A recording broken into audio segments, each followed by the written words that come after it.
ఖర్చు పెడుతున్నామన్నారు, ఒకసారి 1,50,000 కోట్లు ఖర్చు పెడతామని డిఫరెంట్ టైమ్స్లో డిఫరెంట్ స్టేట్మెంట్స్ వచ్చాయి. అసలు ఈ మూసీ ప్రాజెక్టు సుందరీకరణ మీద రాష్ట్ర ప్రభుత్వం ఎంత ఖర్చు పెట్టాలనుకుంటుంది? ఎందుకంటే ఒకవైపు పిల్లల స్కాలర్షిప్లు ఇవ్వమంటే డబ్బులు లేవు, కోసుక తింటారా అంటున్నారు, లేదా రిటైర్డ్ ఎంప్లాయీస్కు డబ్బులు ఇవ్వండి అంటే డబ్బులు లేవంటున్నారు. మూసీ సుందరీకరణ మీద 1,00,000 కోట్ల 1,50,000 కోట్ల ఎంత ఖర్చు పెడతామనుకుంటుంది ప్రభుత్వం? సూటిగా సమాధానం చెప్పండి. 2, ఇప్పటి వరకు మూసీ సుందరీకరణలో ఎన్ని నివాసాలు కూల్చివేశారు?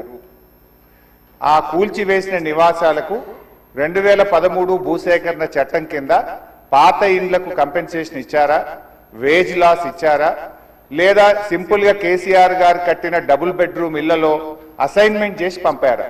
2013 భూసేకరణ చట్టం ప్రకారంగా 14.5 లక్షల రూపాయల డబ్బు ఇవ్వాలి వాళ్లకు, పాత ఇంటికి R&Bతో ఎస్టిమేట్ చేసి డబ్బులు ఇవ్వాలి, అదేవిధంగా సెలబుల్ రైట్స్ తో కూడినటువంటి 200 గజాల స్థలంలో కట్టిన ఇల్లు ఇవ్వాలి. ఆ రకంగా ఇచ్చారా, ఇవ్వలేదా, ఇస్తే ఎప్పట్లోకి ఇస్తారు, ఎన్ని నివాసాలు కూల్చారు? ఇంకా మీరు ఐడెంటిఫై చేసి కూల్చవలసిన ప్రభుత్వ ప్రైవేటు ఇల్లు ఎంత భూమి ప్రభుత్వ ప్రైవేట్ సేకరిస్తున్నారు? సమాధానం చెప్పండి. నంబర్ 3, గౌరవనీయులు మంత్రి గారు మాట్లాడుతూ ఆన్సర్ సిలో ఏమన్నారంటే హెచ్ఎండబ్ల్యూఎస్బి నీటిని హిమాయత్ సాగర్, ఉస్మాన్ సాగర్ లో పంపిణీ చేయడానికి చేపట్టింది. మూసీ నదిలోకి ఎప్పటికప్పుడు విడుదల చేయడానికి 2.5 టీఎంసీలు రిజర్వ్ చేయడం జరిగింది అన్నారు. అంటే స్వచ్ఛమైన గోదావరి జలాలను మూసీలో వదులుతామన్నారు, సంతోషం. మరి ఈ 2.5 టీఎంసీల గోదావరి జలాలు ఎక్కడి నుంచి తెస్తున్నారు?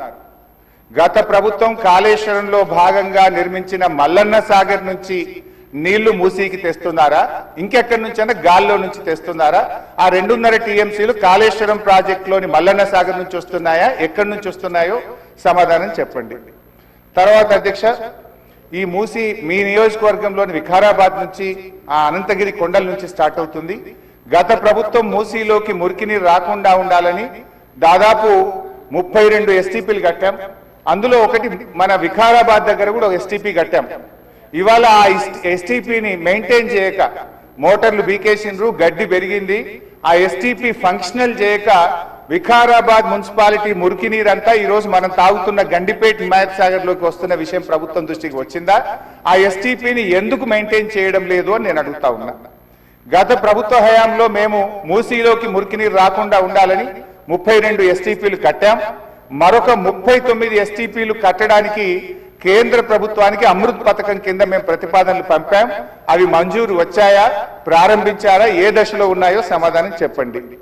తర్వాత అధ్యక్ష, చివరి క్వశ్చన్, మరి మొన్న వరదలు వచ్చినప్పుడు మూసీ గేట్లు ఒకేసారి తెరిచి ఉద్దేశపూర్వకంగా ప్రజల ఇండ్లు మునిగిపోవాలి, రోడ్లు మునిగిపోవాలని ఈ ఉద్దేశపూర్వకంగా గేట్లు ఎత్తి ముంపు గురి చేసిన విషయం ప్రభుత్వం దృష్టికి వచ్చిందా? ఎందుకంటే పైన ఎంత వర్షం పడుతుంది, ఫ్లడ్ ఎంత ఉందో చూసుకొని ముందే గేట్లు కొద్దిగా ఎత్తితే స్లోగా గ్రాడ్యువల్ గా ఫ్లడ్ బయటకు పోతుంది.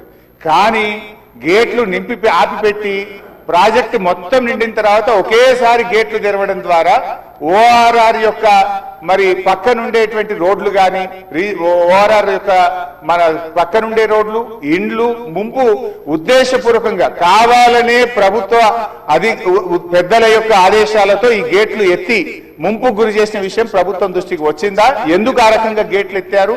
ఒకవేళ ప్రభుత్వానికి ఆ ఉద్దేశం లేకపోతే ఆ అధికారుల మీద ఏమైనా చర్యలు తీసుకున్నారా?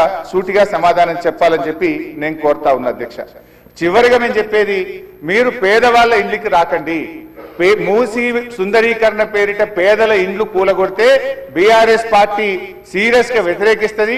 అవసరమైతే బుల్డోజర్లకు అడ్డంగా పడుకోనైనా అడ్డుకుంటామని గతంలో చెప్పాం. ఖాళీ స్థలాలు ఉన్నాయి, మీరు ఖాళీ స్థలాల్లో దాన్ని డెవలప్ చేయండి. మూసీలోకి గోదావరి నీళ్లు తెండి, మురికి నీరు లేకుండా చూడండి. కానీ మూసీ పేరిట పేదల ఇండ్లు కూలిస్తే మాత్రం బీఆర్ఎస్ పార్టీ ఎంత మాత్రం ఒప్పుకోదని మీ ద్వారా ప్రభుత్వాన్ని తెలియజేస్తున్నాం. శ్రీ కె శంకరయ్య.